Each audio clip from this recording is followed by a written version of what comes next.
here. We are going to be, this is a 1-hour webinar to answer your question, Sophia. Let's go ahead and get started. I want to welcome you all today to our webinar. My name is Jeannie Alter. I'm the Executive Director of the American School Health Association. I just want to take a moment before we get started to let you know a little bit about who we are.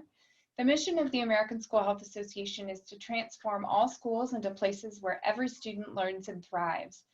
And we envision healthy students who learn and achieve in safe and healthy environments, nurtured by caring adults, functioning within a coordinated school and community support systems. Just a note about the benefits of membership. As you may know, we're a membership organization, and in return for your membership, you will receive a copy of the Journal of School Health, which is our peer-reviewed journal, access to the latest in school health through our annual conference, our bi-weekly newsletter, and networking communities. We also offer free continuing education credits to our members, which is terrific.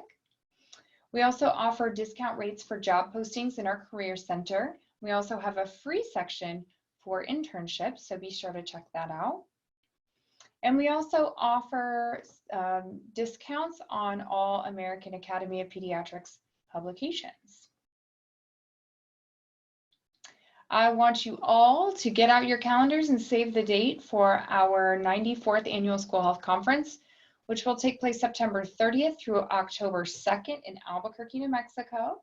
Just prior to the Balloon Fiesta. It should be a wonderful time, a lot of learning, a lot of networking, and then some balloons to boot.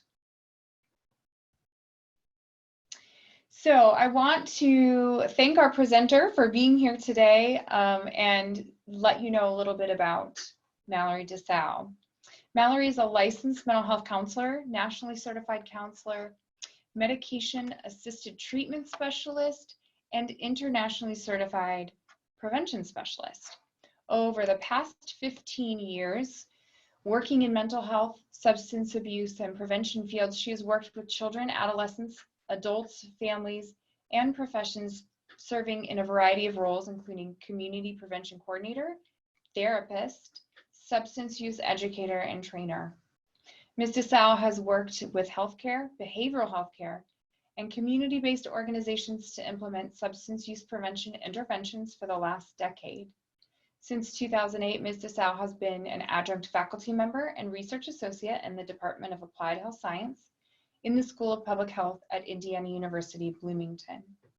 Within the university, Ms. DeSalle serves Prevention Insights, which is a center at IU Bloomington, as the SBIRT program manager and lead motivational interviewing trainer. She's a member of the Motivational Interviewing Network of Trainers and listed on the National Addiction Technology Transfer Center SBIRT Trainers Registry. Ms. DeSalle provides MI, SBIRT, and a variety of other substance use and mental health related trainings to multidisciplinary audiences, both nationally and internationally, and we're so pleased to have her here today to talk to us about supporting positive change, motivational interviewing in schools. We'll let you take it away, Mallori.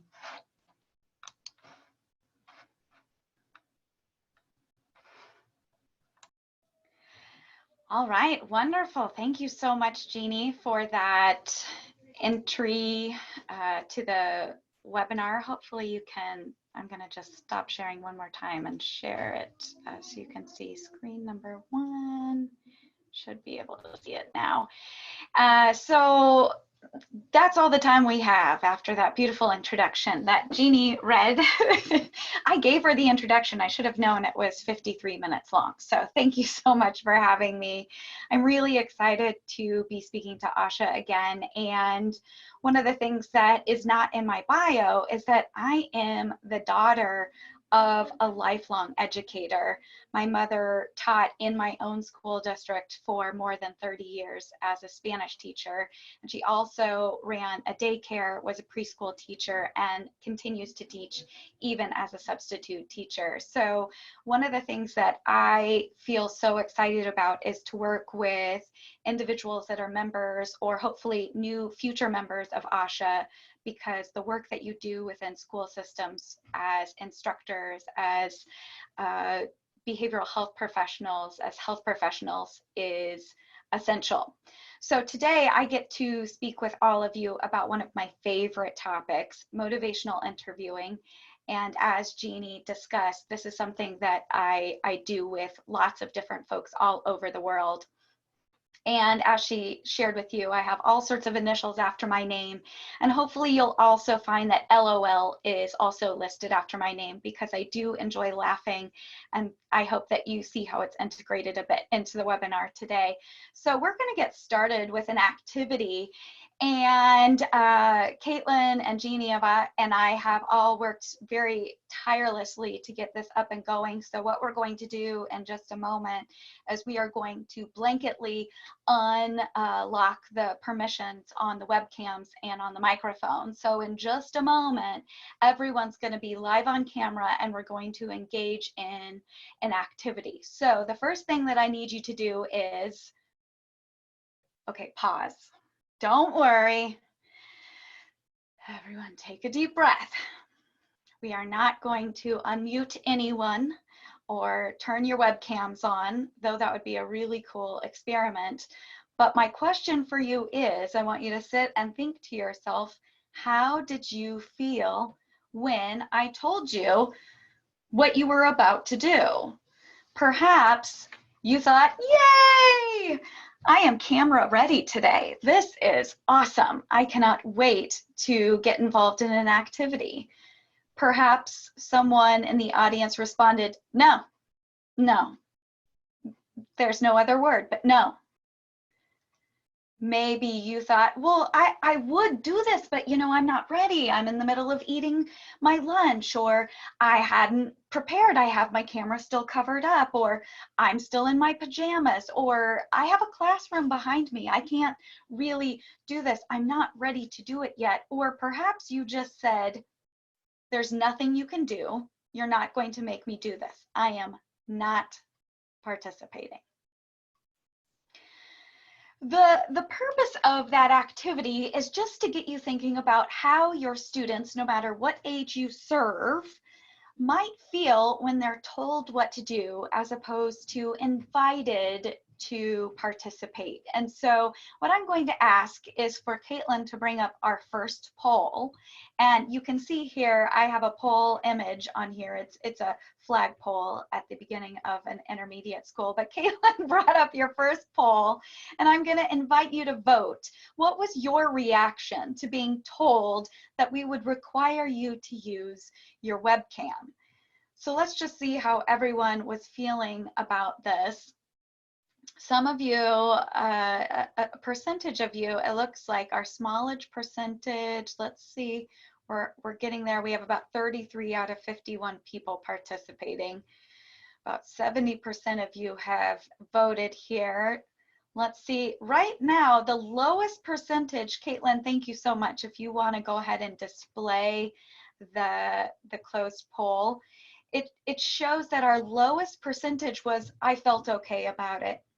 In fact, that was only about 13% of the folks that responded, whereas about 23% of you said, nah, really not that involved in it. I'm not that motivated, but I also don't really care. So that was about a fourth of you, whereas there was 18% that said they weren't happy about it, and 15%, when you add the two of those together, it's over 33% said, I wasn't going to participate or I was unhappy. But the interesting other part is 31% said I was torn. On one hand, I could see why it would be good, and on the other hand, I had some concerns. So thank you for that, Caitlin. We can stop sharing the results for that, and we're going to look at a poll in just a little bit. But what you can hear from that is that about 1/3, believe it or not, 1/3 of you that voted felt ambivalent. And ambivalence is the core of what we're really talking about today in this motivational interviewing webinar, because ambivalence is what gets in the way of every student that you work with when they are considering different decisions with whether or not to go ahead with change. Ambivalence, as it's defined here on the slide, says feeling two ways about change. And when you feel both positively about change and also a little bit concerned about change, you feel conflicted. And what tends to happen when we truly feel ambivalent is we do nothing. We sort of feel frozen and we appear like we're unmotivated, but really it's because we're really struggling to make a decision. And this can be for students of all ages. I know that we have higher education represented on this webinar. We have K-12 on this webinar. And ambivalence is not unique to any specific age. In fact, my guess is that this was not the first time any of you felt ambivalent today. And for those of you that didn't feel ambivalent when I asked about the webcam, I want you to reflect about, when have you felt ambivalent? It's pretty common. And oftentimes we tend to diagnose it.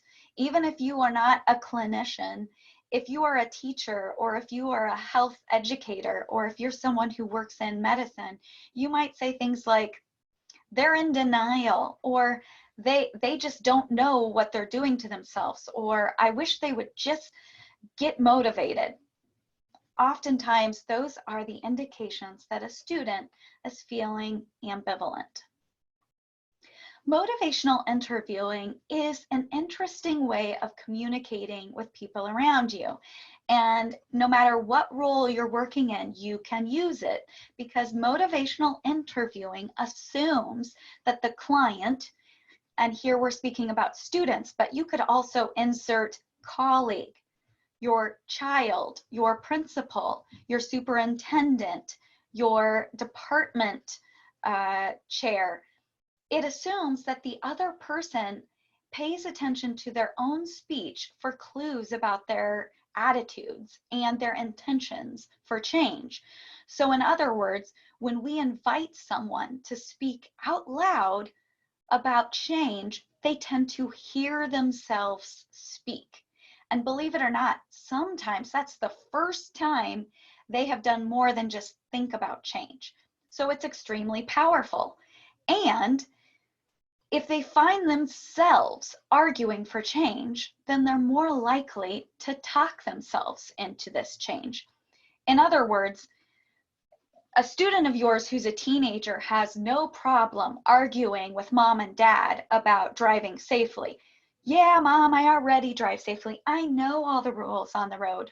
Or they have no problem telling the teacher, yeah, I got this. But if they themselves speak aloud about why change would be essential, then they can't argue with themselves. It becomes more and more convincing. Most importantly, the only voice that goes with you everywhere is your own. So as professionals of all types of health and wellness, we want to help your students maintain the healthiest of behaviors and try and bounce back when they make decisions that are outside of your hopes and their values by talking aloud and resolving their ambivalence. We know that ASHA supports readiness for students. We know that all of you as education professionals and health professionals, you want to see your students succeed, whether it's at a career goal or a graduation goal, or whether it's just at getting to school or getting along with peers, or maybe just doing something small like remembering to have their assignment notebook in their backpack. No matter what the behavior change, we know that ambivalence can be involved. And so motivational interviewing is a key resource to all of us, because it's a person-centered way of talking to others about change. Now, in school, motivational interviewing either is really easy to embed or it's extremely difficult. And so we're going to talk about a lot of goals in this webinar about ways you can use MI, when to spot whether or not MI is the right communication skill, and how you might learn the skills so that you can more seamlessly integrate motivational interviewing in your day-to-day work with the students that you speak with, the professionals that you talk to, or with parents that you may collaborate with in your work. In the classroom, we all know that teachers have to be in charge. And in education, you have to play such a multitude of roles, and you have to both be structured and soft. It's a very difficult role to play. And so we look at 3 different ways that we can communicate with students. There is, of course, directive, which is where you have to offer feedback and coaching and sometimes fix what your student is doing. Sometimes you need to just follow and be present with your student and listening to their needs first and foremost. In the middle is where we put motivational interviewing. Motivational interviewing both has ways of being directive because it assumes that we have a direction in mind. That direction is towards positive change. It's also following in nature because we allow the student to be the person in charge of where we're going, and we want our goals to be based on our student. The thing about guiding, however, is that we have a strategy in mind. And so we need to know when to be directive, when to follow our student, and when to guide. So directive communication often comes in the form of instruction and often comes in the form of punitive nature conversations in school. If you are a vice principal and you are in charge of consequences, you are likely to be directive more frequently than someone such as a guidance counselor who may find themselves in a following role. Guiding is really most appropriate when you're talking about behavior change. If you are directive when you are talking about behavior change, you're likely going to bring up some pushback. A student who says, "Don't tell me what to do." And if you're following while you are trying to talk about behavior change, then you're likely to kind of spin your wheels in the mud, always just saying, yeah. So you can see that it requires balance. But why would we even want to use motivational interviewing, this communication skill, or even sometimes seen as a counseling skill? Well, we know that school districts, whether they're college or elementary or secondary, they provide a great deal of services to their community. Mental health services are often supported through school-based services. Career services are discussed for the first time during secondary school. And we know that oftentimes services with the community in terms of food, exercise, and healthcare services are all coordinated through education. So we have to find a way that we can meet the needs of not only just the student, but of their family and of the surrounding community. And motivational interviewing is a way to put the focus on the other. So let's bring up another poll. This is a good time of year for us to think about the North Pole. In this area of the country, in the Midwest, we haven't gotten snow, but if you have snow, I hope you're staying warm. So Caitlin, could you please bring up poll number 2 to ask our audience our next question? The question that I'd like you all to think about now is, what style of communication do you feel like takes place the most in the setting that you work in?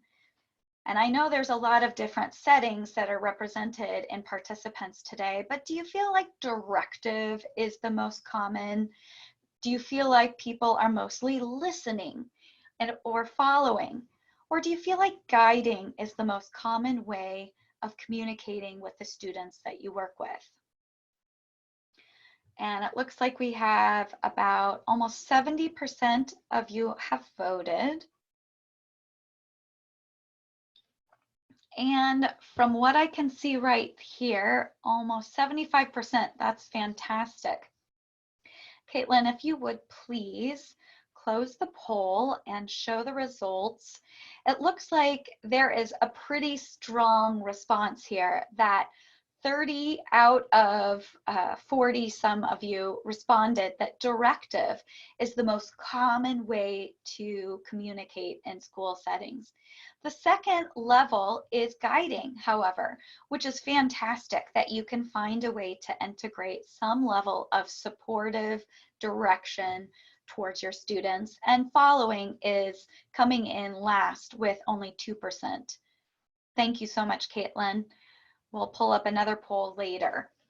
So when we reflect on those 3 levels of communication and how they work, it's important to know why you're choosing guiding over directive, because certainly the goal of a community education is so that you are informed, which is why directive communication is so essential.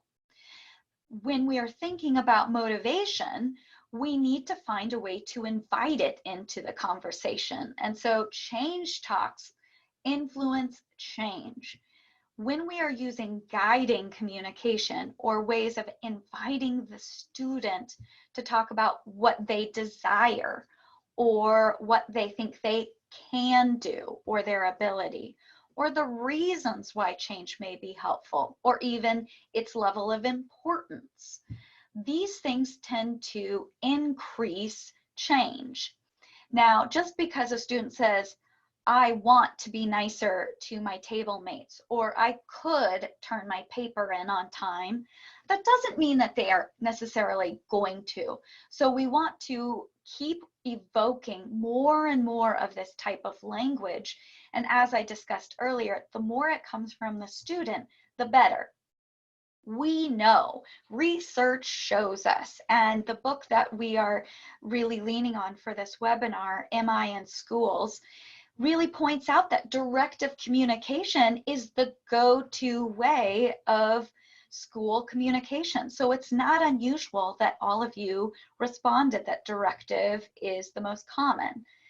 And it also shows us that it's a place that we can look to for what are the easiest places to try and modify so that we can be the most efficient with getting towards change, since we know that directive communication doesn't always evoke change. To evoke change, when we are asking questions, we're going to want to ask questions that prepare our students to hear themselves talk about change. So we can ask them questions about desire, or about their own ability, or about the benefits, or about the needs that they might have. And that helps prepare their own thoughts to consider change. When we hear that a student is ready, they have told us about the benefits and importance. We know that they are willing to make a change because they've built up their own case for what they want. And certainly when we hear what they are able to do, we know that they have the skills and the confidence to move forward with change. We would like to hear more than just, I'm willing, able, and ready to do it. So we have to evoke conversations from our students that let us know that they're committing to change, they have a plan for change, or they're ready to become activated. And perhaps we already can notice some steps that they're taking. So we want to affirm those steps, notice and highlight that plan that they have, and really strengthen their commitment. And we've seen that when that happens, change is possible. So MI is more than just a conversation. It is the spirit of MI, it is the skills of MI, and it is the strategy of MI. And I know that all of these things are fairly abstract in concept, so I'm going to break it down a little bit further for all of you. But think about how you can't do a great color you can't color a beautiful portrait without multiple different shades. And the same thing is true about motivational interviewing. You really need to put all of these three things together in order to have a beautiful portrait of change. And for students to really learn, they need to hear things more than once, they need to practice things, and they need to apply it. And so too is the case with how you want to use motivational interviewing. So the first thing that is foundational is the spirit of motivational interviewing. Now, I like to think of the spirit of motivational interviewing. I put myself in the place of a student in my own mother's classroom, as I told you earlier. And my mother was my Spanish teacher for 4 years in high school. Can you imagine teaching your own child? Well, one of the things that I remember are a few terms in Spanish. Now, please don't tell my mom when I make these mistakes, but the spirit of MI is about partnership, acceptance, compassion, and evocation. And partnership is colaboración, collaboration in Spanish. It is about walking mano y mano, no? So hand in hand. Acceptance is su casa es mi casa. So your home is my home. I trust you. No matter what you say, I hear you as okay. Compasión, compassion is something that I see as heart to heart, corazón. It's where you see the student has value even beyond what they see sometimes, unfortunately. And evocation. Evocation means escúchame, listen to me. The student wants you to listen to them, not you speak to them while they listen. So evocation means listening more than speaking.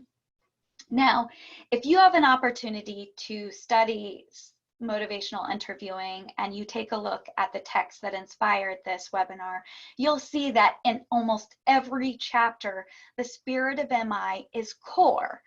And when you think about what brings students into the classroom, what makes students sign up for your graduate level class, what brings kids to school, it's relationships. And the spirit of MI is all about relationships. If you do not allow your student to play an equal role, then they're not going to feel valued. And we know that the statistics in our schools in the United States are jarring. They are concerning when it comes to students of color. We know that students in low-income homes are misrepresented and students of color are misrepresented in our dropout rates. One way that you can show your students that they have value is to partner with them and to demonstrate acceptance and compassion and to listen. Whether or not you use all of MI, this is essential. Whether you use directive communication or following, or whether or not you guide, the spirit of MI can improve so many different outcomes for your students because your students will feel valued. I'm going to show a couple of clips of a video. This first video is a student who is visiting with a counselor in a school, and it's less than optimal, and I'm going to leave it at that, but I'm going to play this video. Please make sure you can adjust the sound. It should play through each of your computers, and then I'm going to ask you your thoughts. In a few slides after that, I'm going to play a follow-up video, and let me know what you think. Hi Laura, so thanks for coming in. I'm not sure how much you know about why you're here or what we're supposed to talk about. So basically I'm going to be meeting with all the students in the school, usually once or twice per semester, and we're going to talk about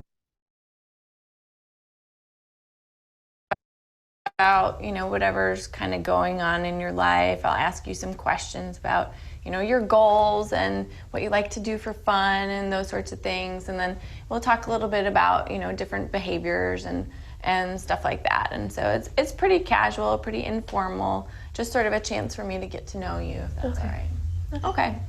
Why don't we start by just having you tell me a little bit about yourself?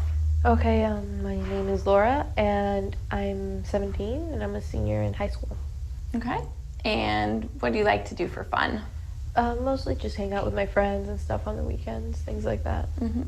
And when you and your friends are hanging out, what do? You go to football games, go to parties? Yeah, if it's school related, maybe like a game or two, or go to the mall, like to shop, or go to the movies or something, and that night maybe like a party or something if someone's throwing. Okay. And what kinds of hobbies do you have? I like to read, and I like to go outside and like take walks and like hike and stuff. I'm very outdoorsy, so. Oh, cool. What are your plans for after high school? Well, I plan to apply to college and maybe, you know, have a good career and something like that, hopefully. That's great. What do you think you'll study? Well, I'm looking into journalism, maybe pre-law, Oh, neat. which is a little different, but Yeah, that's great. That's a really good goal. yeah, thanks. It's hard work to get into law school. Are you doing well in school? What kind of Yeah, grades do you get? I'm doing okay. I'm getting mostly A's and B's, so I'm pretty good. I'm okay. Okay. What classes are you not getting A's and B's in? I think all my grades are A's and B's, Oh, so okay. yeah. Okay. And do you know where you're going to apply to college? I'm not sure yet, but I'm looking into schools like in the area, so maybe, I don't know, maybe I'll leave home or something. Okay, cool. And what made you decide maybe law school or journalism? Well, I'm definitely not a math or science person, Okay. so I started off by there, and then I started looking at careers that maybe I would like, so. Okay, great. Yeah. Sounds like you have, like I said, really good goals, and you're working hard in school. You said that when you're going out with your friends, you like to hang out and shop and stuff like that, and also go to parties. So Yeah. do you drink alcohol? Not really, maybe 1 or 2 drinks at a party at the most. Okay. And how often do you think you drink? Maybe like once or twice a month at the most. So like once or twice a month you're having alcohol? Yeah. Okay. And so that's maybe like 20 times a year? Possibly, yeah. So that's actually kind of a lot of drinking then. Yeah, I guess you can say that. Okay. What do you think's the most you've ever had? Just 2 drinks at a party at the most. I don't like to drink a lot. Getting drunk is not something that appeals to me, so I just have like a drink in my hand so my friends won't bug me about not drinking. It's just Okay. like to look like I'm actually doing something. A lot of the time I don't even drink at all, so. But you've been drunk before? No, not really. Maybe tipsy, but not like drunk. Okay. So the most you've ever had is 2 drinks in Yeah. a day? Okay, interesting. So do you know all the bad stuff about alcohol? Yeah. Okay. So one of the things that, is really important to talk to teenagers about is drinking and driving. So, that's actually a really big problem. And even around here, we have kids die every year from getting in a drunk driving accident. So that's something that you really. Okay, I'm going to pause right there because I want you to just have that clip in mind. And we're going to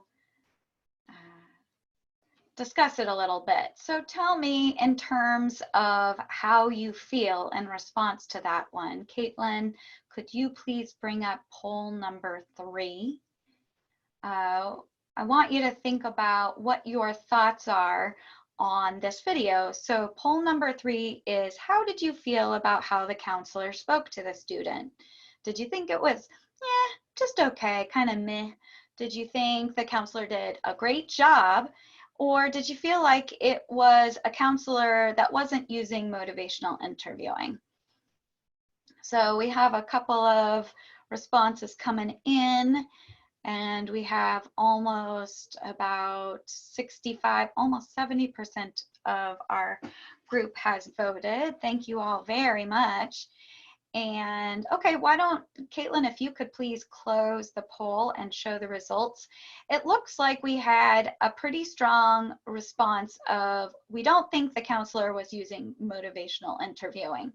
And you're absolutely right. This particular example of the counselor had things that might even look like motivational interviewing. There were a couple of times where she asked an open-ended question, she gave a reflection in there, and at the beginning, when she sort of just said, hey, here's what we're going to do, I thought, well, this might be okay. So for those of you that marked, I thought it was just okay. My guess is that this isn't that uncommon of a conversation for you to hear. One of the things that we can see is that the counselor really was struggling in engaging with the student. And one thing she did exceptionally well, thank you, Caitlin, we can take the results down. One thing that teacher or school counselor did at the time was the writing reflex. So she very quickly was clarifying with that student so that the student knew drinking 20 times a year is a lot. Now, I am definitely not a proponent of underage drinking. I am an international preventionist. So I absolutely concur that there are some significant concerns with someone who is consuming alcohol underage. And that's the magic word, and how we respond to the student when we're discussing it could really influence the outcome.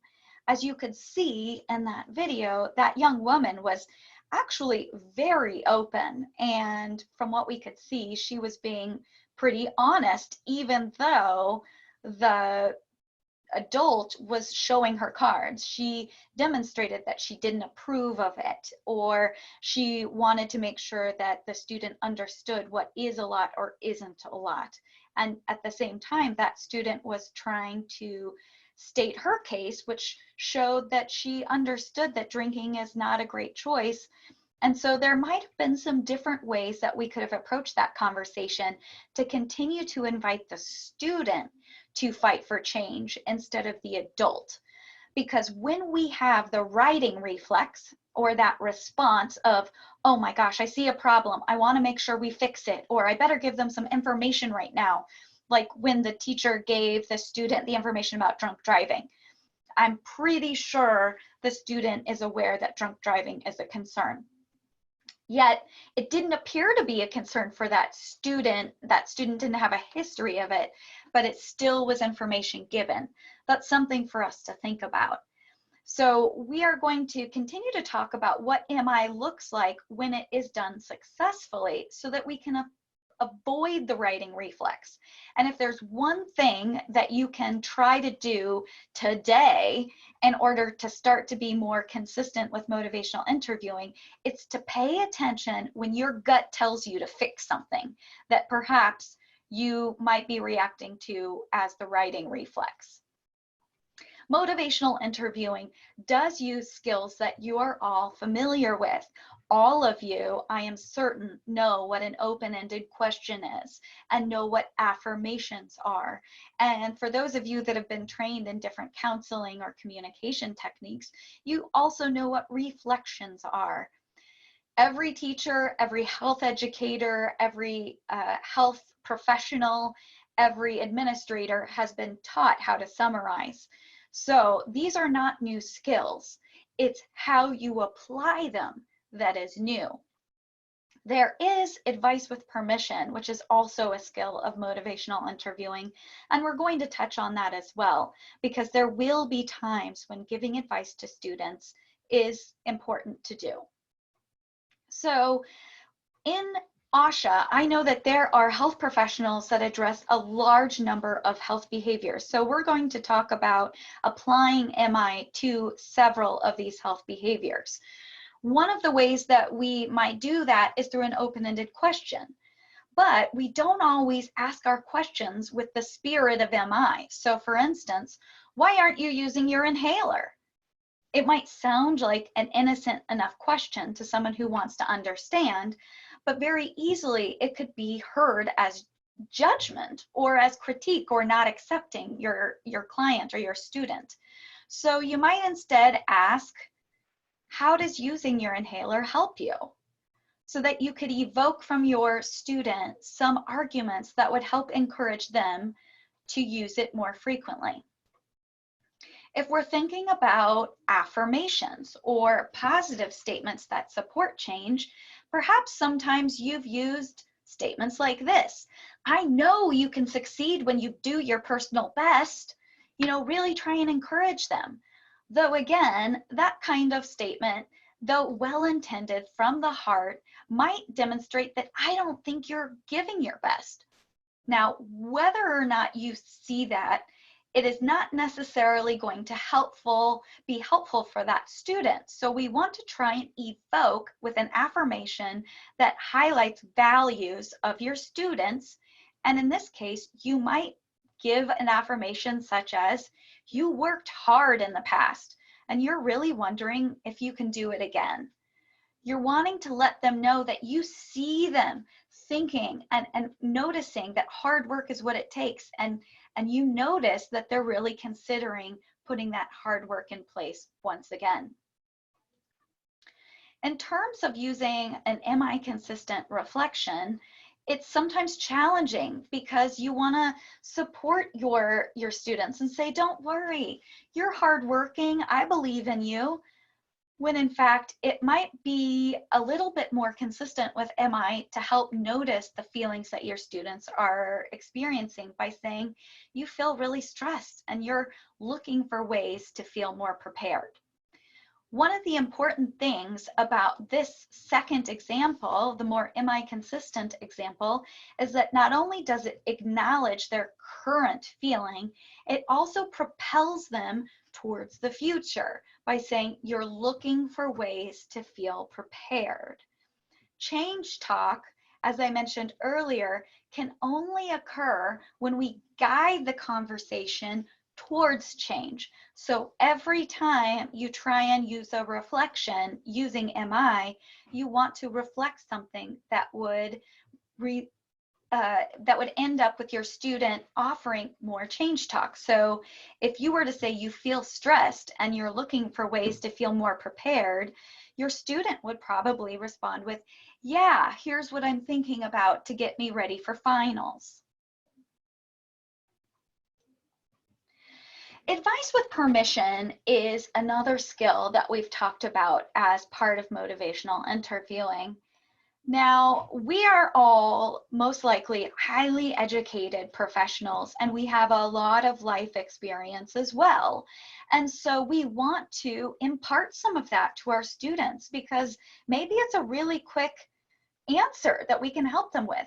But truthfully, students do better at thinking about their own solutions. When you ask them to think out loud about their solutions, it's more likely that they will come up with a solution that will fit them. In some cases, we do need to give them advice with permission, though.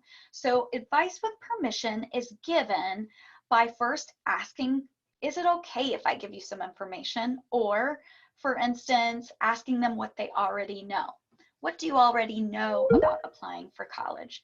What do you already know about our policy for smoking on campus?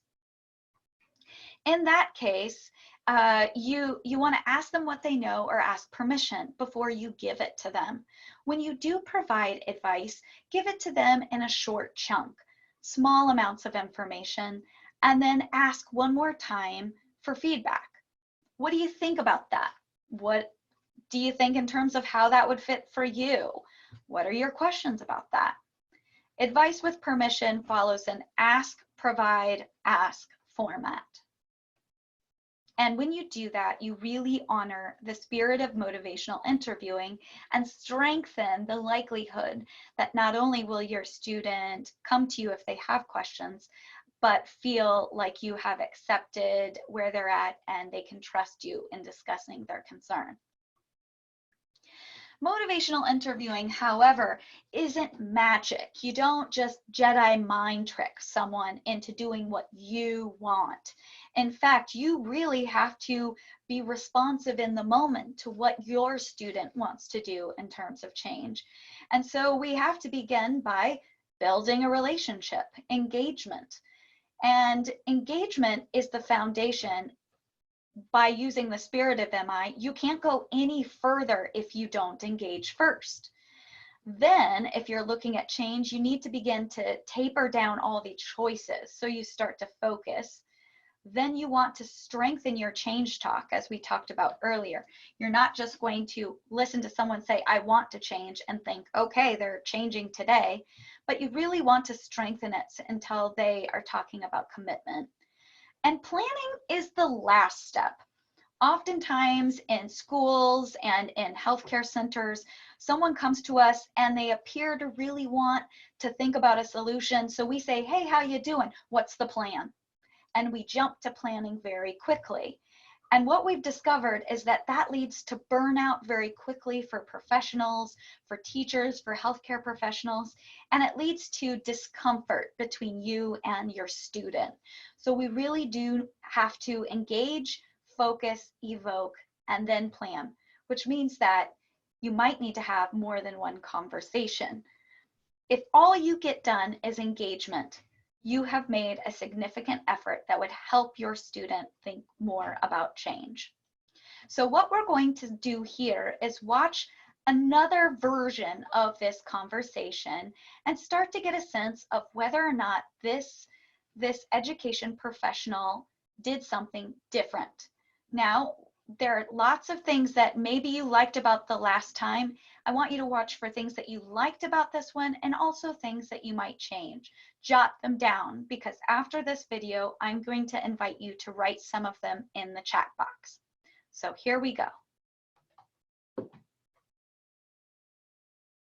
Hi, Laura. Thanks for coming in. So I'm not sure how much you know already about sort of what you're doing here. If it's okay, I'll give you a little rundown. Yeah. So basically, we're here. I'm just going to talk to you for a little bit about sort of what your goals are for your life, get to know you a little bit better, and talk about some different behaviors that you might be engaging in. It's not my job at all to judge you or to try and change you, you know. Basically, I'm going to talk to you about how things are going, any changes you might want to make in your life, how I could help you with that, and just what I can do that's going to be most beneficial for you. Does that sound okay? Yeah. All right, so I guess just to get started, can you tell me a little bit about yourself? Well, my name is Laura. I'm 17 years old, and I'm a senior in high school. Okay. And what kinds of things do you have planned for your life? Well, hopefully go to college, get enough grades to go to college. Mm-hmm. That's great. Yeah. Do you have a plan as to where you might want to go, or? I'm not sure yet. Maybe a few schools in the area. I'm looking maybe to apply out of state. Oh, so right. Maybe move away for college. Cool. Yeah. So kind of keeping your options open. Yeah, definitely. Great. And do you have an idea about what you might want to study, or? Yeah, maybe pre-law. Oh, wow. Okay. That's exciting. Yeah. All right, cool. What do you like to do for fun? Well, on the weekends I like to hang out with my friends, maybe go to like a party or go to the mall to shop, or if there's like a school related event, we'll go to like a football game or something like that. Yeah. I like to have a good time. Yeah. And you have a lot of friends or a few close people, or? I would say like a moderate amount. I'm not really popular, or like I have no friends, so I'm like normal. All right. Yeah. That's a good way to be, right? Yeah. All right, so it sounds like in general things are going pretty well for you. How are your grades right now? They're pretty good, A's and B's, so I'm doing okay for college. Great. Well, one thing I want to ask about is, you know, different people have sort of different values or things that are important to them. They might, you know, be really close with family, or really have, you know, their friends as being something particularly important. So I'm going to show you just a few things on this sheet, and if you can look them over. So there's things like belonging, community, cultural identity, family, friendship, modesty, religion, respect, self-determination, and spirituality. Which of those do you think is sort of important to you? Family, definitely, friendship, and belonging. Okay. Yeah. What's important to you about your family? Well, I love them, so I want them to think well of me, and I want them to be accepting and love me. Okay. And you have brothers or sisters? Yeah, I have one sister. Okay, great.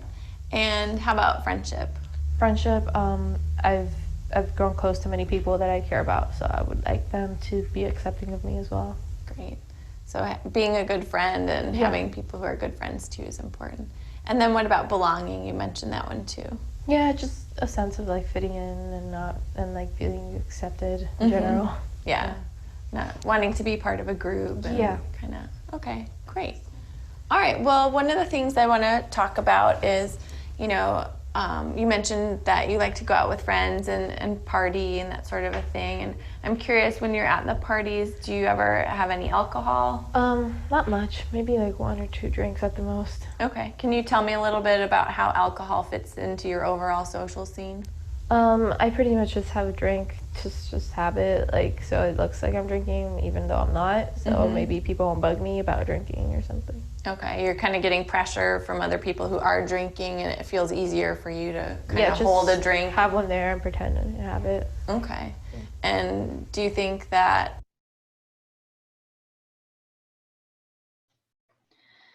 Thank you for viewing that and thinking about what your responses were. Both of these videos are available on YouTube. They're called the Effective and Ineffective School Counselor, if you'd like to see them in their full length. They're 15 minutes each. So here we just saw about 2 minutes of each of them. So what I'm curious about is your thoughts on this last video. I want to invite you to use the chat box to write about your thoughts. What do you think that the school counselor did well? What are some things that you think this school professional might do differently next time? Certainly, we know that when we talk to a student, we have some expectations in mind, and particularly if you're going to have a conversation about guiding, you have direction in mind towards change. And so I'm sure that the expectation was a focused conversation about change here, and some things that she did were successful, and otherwise some of them were less successful, and there never is a perfect conversation. So it looks like Larry offered a comment that she affirmed the student, which is absolutely true. So she noticed what was important to her, and she affirmed her successes and her aims at the future. She was much less judgmental. Thank you for that comment, Shelley. She seems so much nicer, easier to be approached. Sarah mentioned that she asked permission before moving ahead and definitely used more reflections. So that was so much more consistent with MI. And Julia said she started off by talking about goals and benefits. And that's a really nice way to start it. Also by saying, you know, I'm not here to judge you. Deborah noticed that she had some open-ended questions, and thank you, Sophia, for saying that she just engaged more. And Elizabeth noticed that she didn't point out what was wrong. Anna noticed that there was better rapport, and Judith also commented that it was so much more welcoming. Thank you for all of those comments, folks. If you do have some thoughts on what she could do differently, feel free to put that also in there. Sue mentioned something really important, which is that she let the student select some areas that were important to her. And so this is a really great part of motivational interviewing, where we're going to use a strength-based approach, and we're going to build our conversations about change around values. And instead of saying, you are wrong, you are bad, you failed, this is a problem, she starts by saying, what do you love and what's important to you? Because when we're working with students for change, it's often true that we have expectations for change that don't necessarily fit their personal values, or they may feel so ambivalent about it that they don't feel like they can be successful. Motivational interviewing and skills can be applied across such a wide spectrum of behavior change.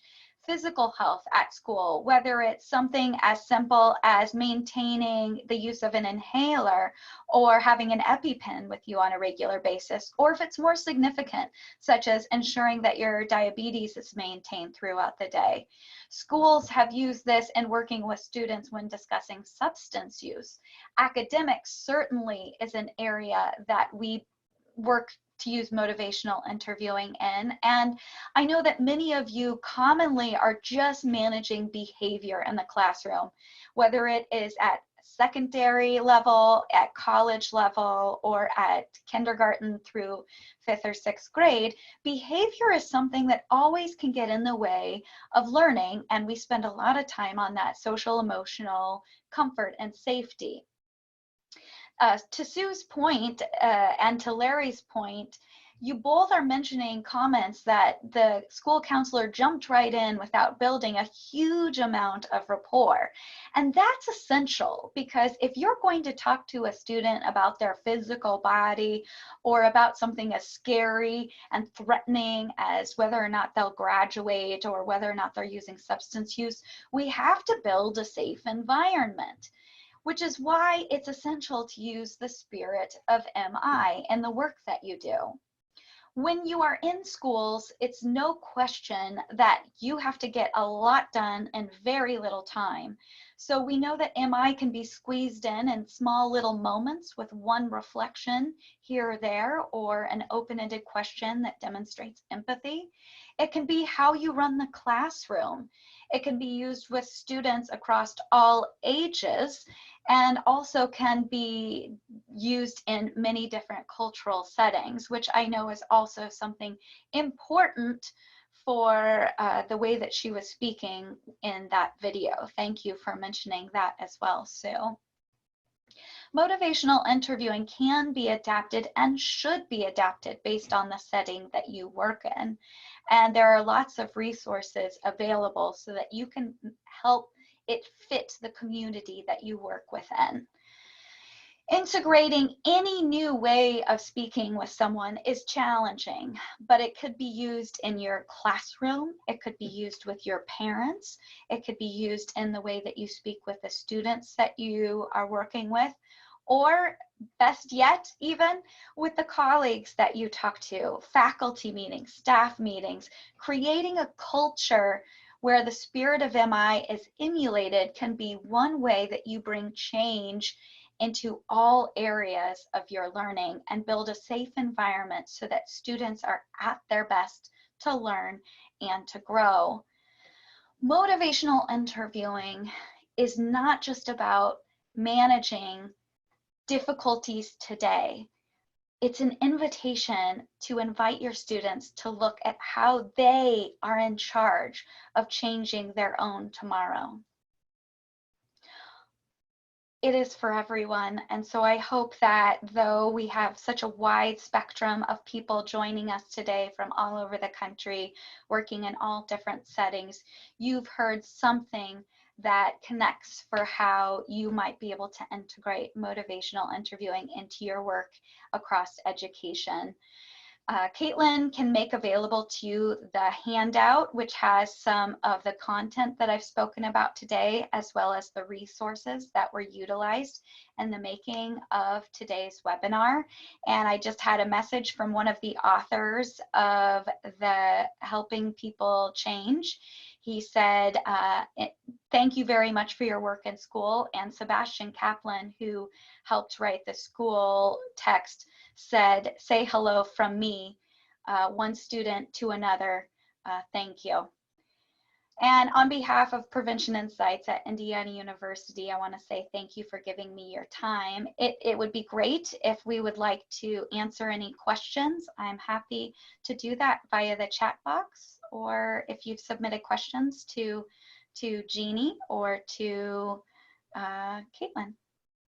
Yeah, I invite all of you to type any questions you have in the chat box. Mallory, thank you so much for this. This was terrific, and I really like the integration of kind of a good example or an exemplar, and then one that could use a little work. I appreciated that.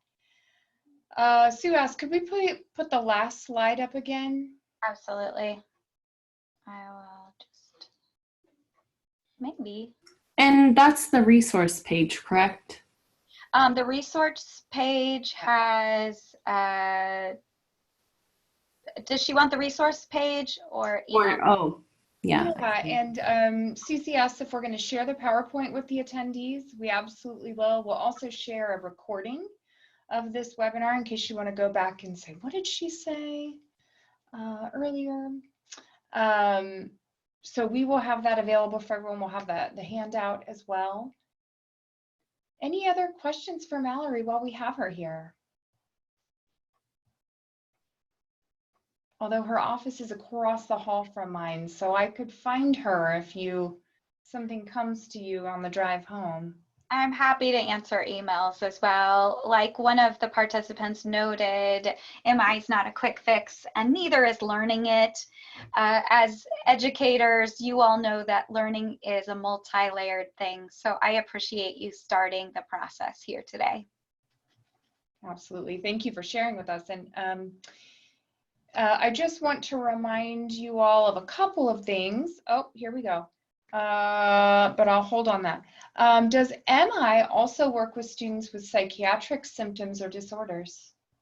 Absolutely. So there actually in the slideshow is a text on using MI with psychological concerns. I have applied MI with suicidality and also different diagnoses that are behavior oriented, like ADHD, oppositional defiant disorder, and borderline personality disorder, other mental health conditions, absolutely.